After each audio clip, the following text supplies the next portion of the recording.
Hi everyone, പലതരം ചേരുവയുടെ മറ്റൊരു വീഡിയോയിലേക്ക് എല്ലാ കൂട്ടുകാർക്കും സ്വാഗതം.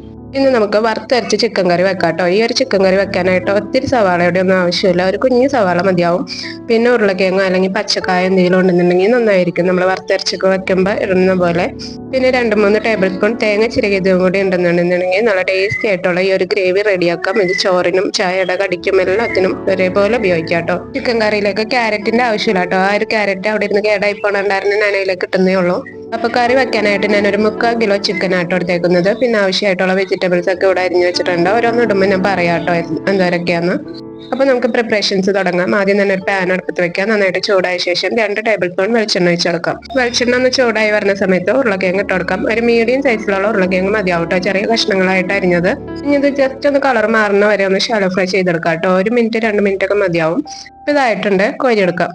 പച്ചക്കായാണ് എടുക്കണമെന്നുണ്ടെങ്കിൽ ഇങ്ങനെ ഫ്രൈ ചെയ്യണമെന്ന് നിർബന്ധമില്ല കേട്ടോ. ഉരുളക്കിഴങ്ങ് അലന്ന് പോവാതിരിക്കാനും നമ്മുടെ കറിക്ക് കൊഴുപ്പ് കൂടാതിരിക്കാനാണ് ഇങ്ങനെ ഒന്ന് ഫ്രൈ ചെയ്തിടുന്നത്. സെയിം പാനിലേക്ക് ഒരു മീഡിയം സൈസിലുള്ള സവാള ചെറുതായിട്ട് അരിഞ്ഞത് ഇട്ടെടുക്കാം. 3 പച്ചമുളക് ഇട്ടെടുത്തിട്ടുണ്ട്. ഇനി ഇതൊന്ന് വഴറ്റി കൊടുക്കാം. സവാള ജസ്റ്റ് ഒന്ന് വാടി വന്ന സമയത്ത് 1/2 ടേബിൾ സ്പൂൺ ഇഞ്ചി ചതച്ചതും 1/2 ടേബിൾ സ്പൂൺ വെളുത്തുള്ളി ചതച്ചതും ഇട്ടെടുത്തിട്ടുണ്ട്. ഇനി വീണ്ടും വഴറ്റി കൊടുക്കാം. ആവശ്യമായിട്ടുള്ള ഉപ്പും കൂടി ഈ ഒരു സമയത്ത് തന്നെ ഇട്ട് കൊടുക്കാം കേട്ടോ. ഞാനിപ്പോൾ ആദ്യം തന്നെ 1/2 ടേബിൾ സ്പൂൺ ഉപ്പ് ഇട്ടെടുത്തിട്ടുണ്ട്. ഇനി ആവശ്യമനുസരിച്ച് പിന്നീട് ഇട്ടെടുക്കാം. കറിക്ക് നല്ലൊരു ചൊകയ്ക്കും ടേസ്റ്റിനായിട്ട് 2 ഇതൾ വേപ്പിലയും കൂടി ഇട്ടെടുത്തിട്ടുണ്ട്. നന്നായിട്ട് വഴറ്റി കൊടുക്കാം കേട്ടോ. ഇപ്പൊ ഇഞ്ചിയുടെ വെളുത്തുള്ളിയുടെ ഒക്കെ പച്ച സ്മെല്ലൊക്കെ മാറി നന്നായിട്ട് വഴന്നു വന്നിട്ടുണ്ട്. ഈ ഒരു സമയത്ത് 1 ടേബിൾ സ്പൂൺ പെപ്പർ പൗഡറും 1 ടീസ്പൂൺ ഗരം മസാലയും കൂടി ഇട്ടെടുക്കാം. മുളകുപൊടി മഞ്ഞപ്പൊടിയൊക്കെ നമ്മൾ തേങ്ങയുടെ ഒപ്പം വറുത്താണ് ഇടുന്നത്. ഇനി ഇതിലേക്ക് തക്കാളി, ഒരു മീഡിയം സൈസിലുള്ള തക്കാളി അരിഞ്ഞു വെച്ചതും കൂടി ഇട്ടെടുക്കാം. തക്കാളി നന്നായിട്ടൊന്ന് കുക്കായി ഉടഞ്ഞു വരുന്ന സമയത്ത് ചിക്കൻ ഇട്ട് കൊടുക്കാം കേട്ടോ. ചിക്കൻ ഇട്ട് കൊടുത്തത് റെക്കോർഡ് ആയില്ലായിരുന്നു. ഇതെല്ലാം കൂടി നന്നായിട്ടൊന്ന് മിക്സ് ചെയ്ത ശേഷം അടച്ചു വെച്ച് ലോ മീഡിയം ഫ്ലെയിമിൽ വേവിച്ചെടുക്കാം കേട്ടോ. ഇതേ സമയം മറ്റൊരു അടുപ്പില് പാൻ അടുപ്പത്ത് വയ്ക്കുക. 1 ടേബിൾ സ്പൂൺ വെളിച്ചെണ്ണ ഒഴിച്ചെടുക്കാം. ഇനി ഇതിലേക്ക് 3 ടേബിൾ സ്പൂൺ കോക്കനട്ട് ചിരകിയത് കേട്ടോ, അത് ഇട്ടെടുക്കാം. പിന്നെ 1 ഇതള് വേപ്പിലയും 2 വറ്റൽമുളകും കൂടി ഇട്ടെടുത്ത് നന്നായിട്ടൊന്ന് വഴറ്റിയെടുക്കുക. ചെറു തീയിൽ വഴറ്റിയാൽ മതി കേട്ടോ. ഇടക്കിടക്ക് ചിക്കൻ ഒന്ന് നോക്കുക, ഇളക്കി കൊടുത്തോണ്ടിരിക്കുക കേട്ടോ. തേങ്ങ വറുക്കുമ്പോൾ ഒരുപാട് തീ കൂട്ടിയിട്ടൊന്നും വറുക്കരുത്, കരിഞ്ഞു പോവും. ചെറിയ തീയിൽ വയന്ന് വരണം, അതാണ് ടേസ്റ്റ്. തേങ്ങ ഇപ്പം നല്ലൊരു ഗോൾഡൻ കളറായി വന്നിട്ടുണ്ട്. ഈ ഒരു സമയത്ത് 3/4 ടീസ്പൂൺ മഞ്ഞൾപ്പൊടി ഇട്ടെടുക്കാം. 1 ടേബിൾ സ്പൂൺ മല്ലിപ്പൊടി ഇട്ടെടുക്കാം.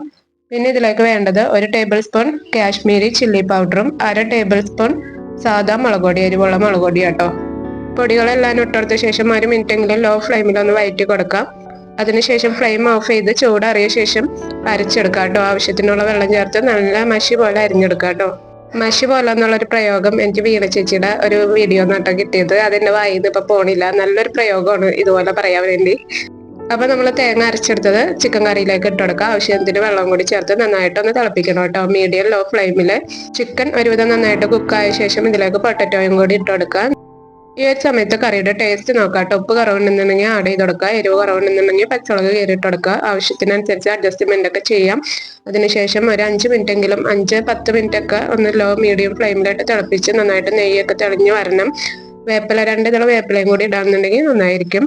അപ്പൊ നമ്മുടെ കറി ഇവിടെ റെഡി ആയിട്ടുണ്ട്. ലൈക്ക് അടിക്കാൻ മറക്കണ്ട കേട്ടോ. നിങ്ങളുടെ അഭിപ്രായങ്ങൾ കമന്റ് ചെയ്യുക. ഇതുപോലെ കറി വെക്കുന്നവർ പറയണേ.